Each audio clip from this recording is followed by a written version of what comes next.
രാമലായിൽ എത്തിയതോടെ ക്ഷീണിതരായ യാത്രികർക്ക് നവോന്മേഷമുണ്ടായി.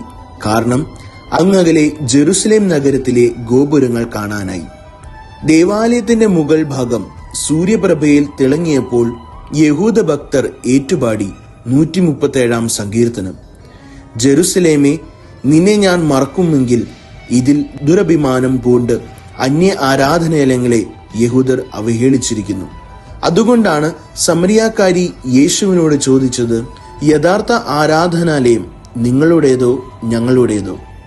യേശുവിന്റെ ഉത്തരം, രണ്ടിടത്തുമല്ല. യഥാർത്ഥ ആരാധകർ ആത്മാവിലും സത്യത്തിലും ആരാധിക്കുന്നു. നമുക്കൊന്ന് ചിന്തിക്കാം. മറ്റു മതസ്ഥരുടെ വിശ്വാസങ്ങളെയും ആചാരങ്ങളെയും നമ്മൾ എങ്ങനെയാണ് കാണുന്നത്? നമ്മുടെ സഹോദരങ്ങളെ പോലെയാണോ, അതോ തരം താഴ്ത്തിയോ? എന്നാൽ ഇതിനെപ്പറ്റി സഭ നൽകുന്ന പഠനങ്ങൾ ഇങ്ങനെയാണ്.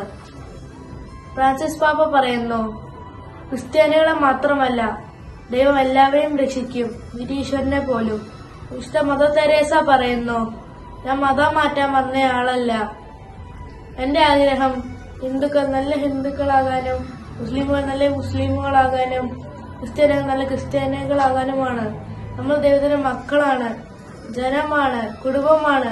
ഈ ലോകമാവുന്ന കുടുംബത്തിലൂടെ നാഥ എന്നെ നയിക്കണമേ എന്ന് നമുക്ക് പ്രാർത്ഥിക്കാം.